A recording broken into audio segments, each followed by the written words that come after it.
Kalau untuk biaya perawatan, pemupukan yang kami lakukan kisaran satu pohonnya habis tahun itu 200 ribuan. 200.000 menghasilkan maksimal 60 kilo anggur. Lebih-lebih ya? Lebih-lebih ya? Wah, ini...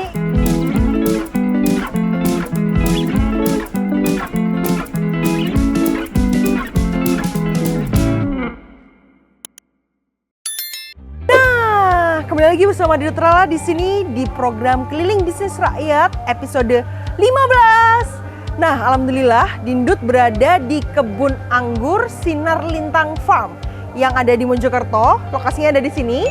Kalian bisa langsung akses di Google Map biar bisa langsung datang ke kebun ini dan merasakan bagaimana metik anggur asli. Mana nih anggurnya? Oh, ini. Ting gitu ya. Jadi kalau udah mateng, kalian bisa langsung metik di sini dan langsung bisa mendapatkan edukasi budidaya anggur. Jadi ikuti Dindut, kita akan berkenalan. Mari!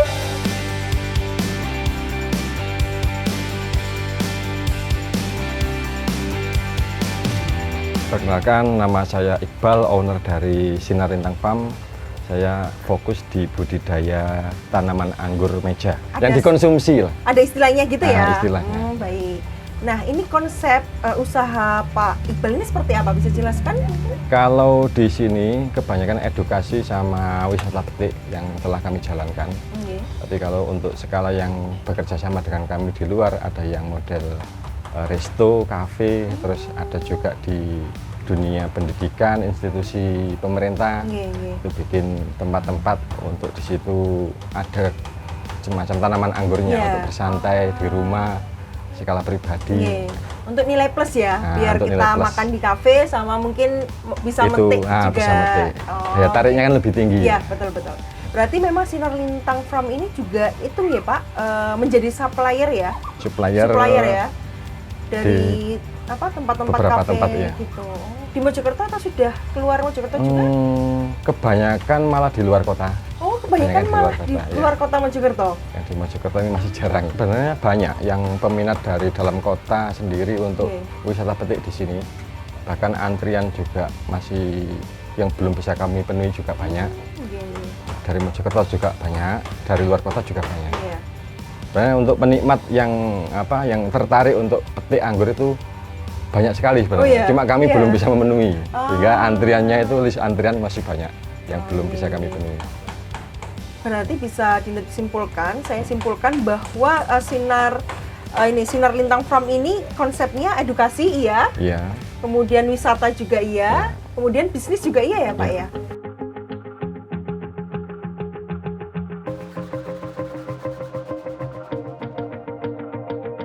Sinar Lintang ini bisnisnya apa saja? Dari apa yang dijual, apa yang ditunjukkan? Produksi kami yang pertama adalah bibit yang bisa kami sediakan dan juga buahnya. Jadi anggur itu nanti untuk teman-teman yang ingin membudidayakan bisa beli bibit di sini, bekerja sama dengan kami sediakan bibitnya dengan varian-varian yang telah terseleksi di daerah Mojokerto juga. Jadi dari beberapa ratus varian itu hanya beberapa varian yang memang layak untuk dibudidayakan skala kebun. Gitu. Berarti memang sudah terseleksi ya dari Sinar Lintang ini untuk bibit anggur yang bisa ditanam dikebunkan ya Pak ya, dibudidayakan gitu. Orang yang mau belajar ke Pak Iqbal, saya misalnya ya belum tahu apa-apa, cuma Pak saya mau usaha awal nih bibit gitu, saya mau beli bibit. Nanti Pak Iqbal juga bisa menemani saya atau mengajari saya untuk... Rata-rata seperti itu. Oh, rata-rata seperti itu. Karena kita kan sudah dipermudah dengan media sosial atau alat komunikasi yang semakin canggih. Hingga kalau ada permasalahan, insya Allah kalau semua punya WA atau video call gitu saya angkat, nanti permasalahannya apa langsung kita jawab. Gitu langsung Pak Iqbal dari Sinar Lintang menerima konsultasi ya berarti ya. Bisa langsung kita. Siap. Untuk bibitnya sendiri jenis-jenisnya mungkin yang paling Pak Iqbal rekomendasikan untuk bisa dibudidayakan orang biasa. Kalau yang selama ini kami banyak konsumen yang berhasil juga membuahkan tidak hanya di sini itu ada Bosvi, ada Everest, ada Baikonur, Oke. ada Donetski, terus ada juga Trans, Dan 5, ada Harold, Karol, ada Jupiter, Julian. ada Julian Oh, juga, iya. ada lagi Namanya apa? cantik-cantik ya. Banyak, Banyak ya? beberapa yang Iya, telah iya. terseleksi itu ada kisaran 20 sampai 40-an lah varian yang varian anggurnya. ada di sini yang tersisa.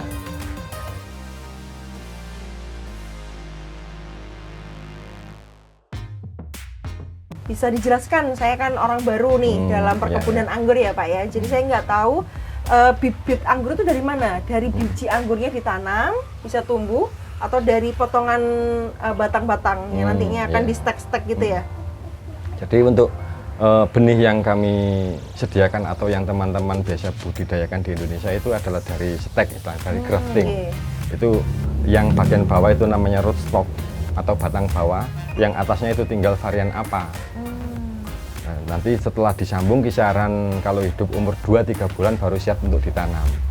Jadi di bibit yang siap tanam tadi setelah 5-6 bulan itu biasanya sudah mulai berbuah.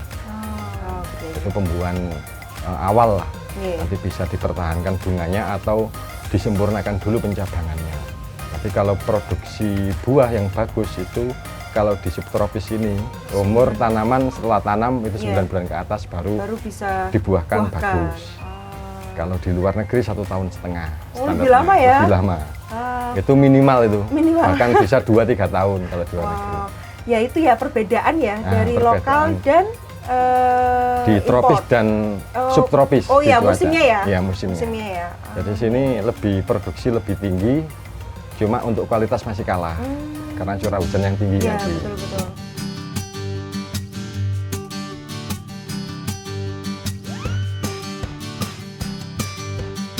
Media tanam dari steknya itu masih tanah atau Untuk media dirampatkan tanam, langsung? media tanam itu campuran yang kami karena kemarin kami belajar dari petani Thailand itu yang mengajari kami, yang mana beliau itu sumbernya dari Jepang. Itu kunci dari budidaya tanaman semua sebenarnya, Iya. tidak hanya anggur, itu kuncinya di media tanam dan sinar matahari. Media tanam dan sinar matahari. Media tanam harus sehat, Iya. harus nutrisi terpenuhi dari awal di sana, Oke. terus sinar matahari cukup. Untuk pupuk itu mungkin ibaratnya media tanam 45%, sinar matahari 45%, pupuk itu mungkin 9%. Oh, berarti pupuknya sedikit ya berarti ya? Nah, pengaruh di tanaman berhasil enggaknya itu hanya 9%. Pupuknya bagus, media tanam enggak bagus, percuma. Ibarat kita manusia misalnya, kita makan enak, Iya. tapi di tempat kumuh yang baunya enggak enak, pasti enggak akan nikmat kan. Iya, gitu. betul, Nah, betul. Oh. media tanam itu tempat hidup kan. Jadi kalau kita makan biasa saja menunya, tapi tempatnya nyaman, enak, kan lahap. Nah, seperti itu betul. juga tanaman. Jadi media tanam dan sinar matahari ya, Nah, Pak sinar ya. matahari yang- dua pokok dalam budidaya anggur ataupun tanaman yang lainnya. Baru makanan yang kita berikan itu punya efek yang bagus.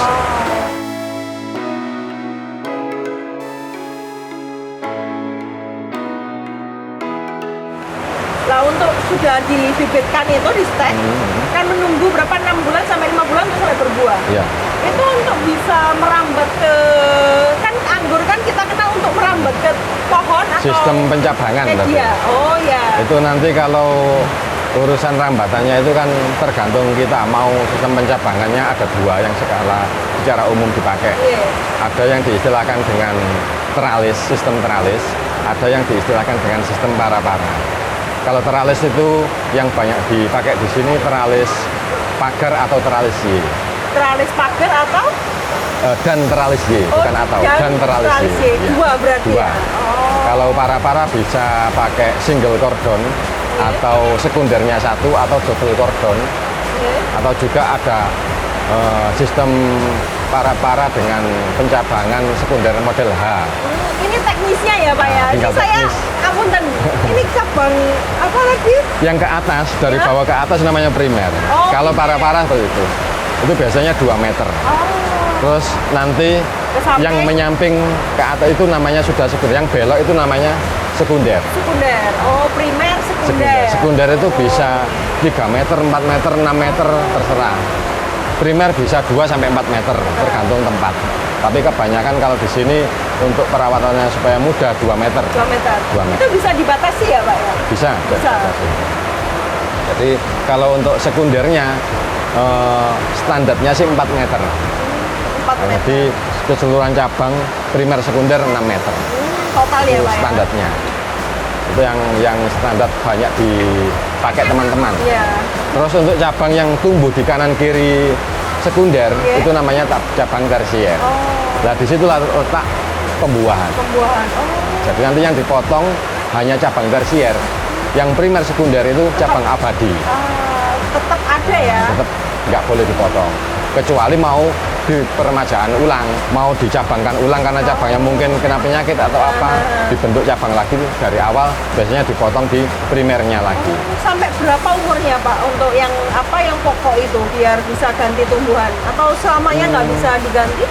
Atau ada umurnya? Tanpa batas umur sih, ratusan tahun kalau anggur. Oh iya, anggur. Iya. Berarti untuk bisa sampai berbuah di Sinar Lintang ini berapa bulan Pak?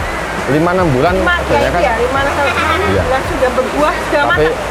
belum, Oh, itu belum. baru awal berbunga. Bunga. Nanti umur buah kisaran siap panen itu 90 sampai kisaran 140 hari. Berarti 3 bulan sampai 4 bulan 4 setengah. bulan ya. 4 bulan 4 setengah ya. bulan setengah. Oh, berarti total kalau dihitung-hitung ya 6 hampir setahun nggak sampai ya Pak ya? 11 bulan ya total Iya. untuk bisa panen ya.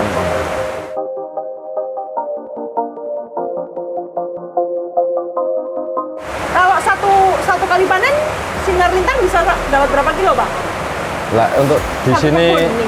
memang kami tidak fokus membuahkan serempak lagi karena keterbatasan waktu, kebanyakan di luar. Oh, iya. Jadi saya buahkan bertahap. Cuma untuk analisa hasil dari buah yang Iya. pernah kami catat dulu, itu satu pohonnya di rank kisaran 10 sampai 60 kilo per pohon. 1 sampai 60 kilo. 10 sampai Oh iya, 10 60. sampai 60. per pohon per tahun. Kalau untuk biaya perawatan, pemupukan yang kami lakukan kisaran satu pohonnya habis setahun itu 200 ribuan. 200.000 menghasilkan maksimal 60 kilo anggur. Lebih-lebih ya. Lebih-lebih ya. Wah, ini kalau dihitung secara profit ini ya. Sangat-sangat menguntungkan. Makanya banyak sebenarnya karena anggur ini kan memang mahal biaya awalnya. Iya, Jadi betul. rata-rata masyarakat kita mungkin yang menengah ke bawah itu agak terlalu berat untuk membudidayakan skala kebun. Iya, betul. Padahal kalau kita hitung skala perkebunan sangat menguntungkan, tapi memang modalnya sangat besar. Oh iya. Modalnya yang lumayan.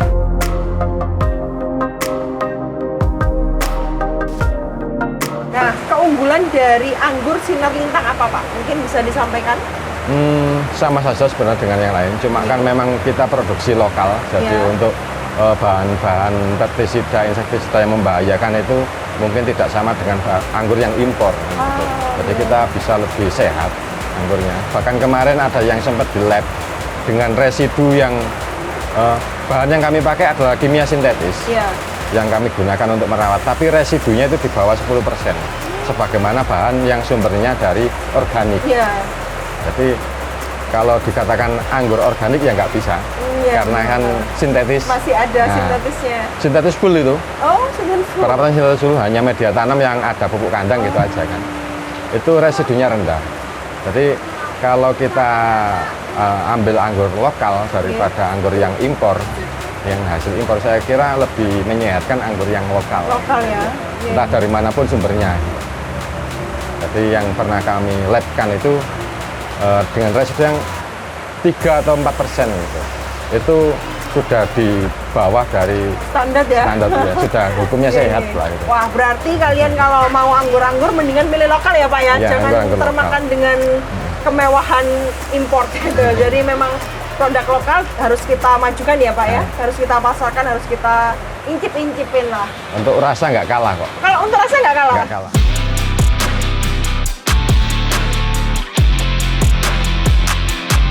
Tantangan dari kebun anggur ini apa? Budidaya kebun anggur. Di sini karena Tantangannya. curah hujannya tinggi, tentunya hubungan dengan jamur itu lekat di perkebunan karena kelembapan yang tinggi itu kan penyebab jamur. Jadi tantangannya ya tentang merawat supaya nggak terkena jamur. Apa efeknya jamur itu pada anggur, Pak?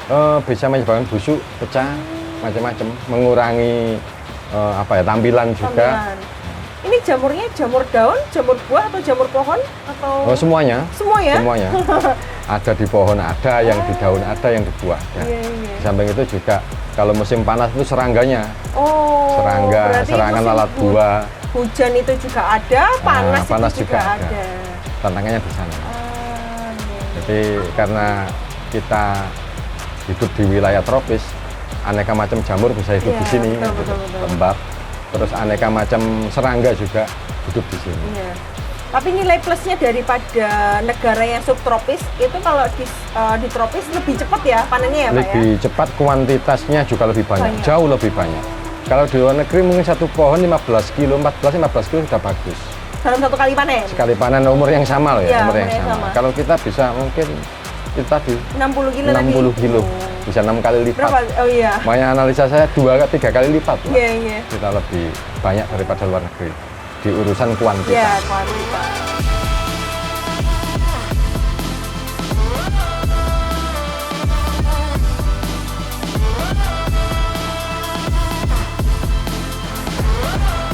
Sebenarnya untuk semuanya, kalau memang kita usaha prinsipnya itu, kalau saya itu senang dulu. Oh, senang dulu. Terus yang kedua serius. Sudah itu aja. Senang, kalau kita nggak senang melakukan apa-apa kan nggak enak. Betul. Jadi kalau senang, apapun tantangan di situ, apapun hambatan, karena kita senang ya kita lalui kan. Gitu. Betul. Terus serius, karena pastilah kalau serius pasti insya Allah berhasil. Itu aja. Jadi kita usaha, kita belajar juga serius, kita lakukan dengan senang, insya Allah kebanyakan berhasil. Buktinya di kebun kami dulu yang mulai nol kami hingga sekarang mungkin ada beberapa kebun, ya alhamdulillah bisa berkembang jadi beberapa kebun. Iya, betul.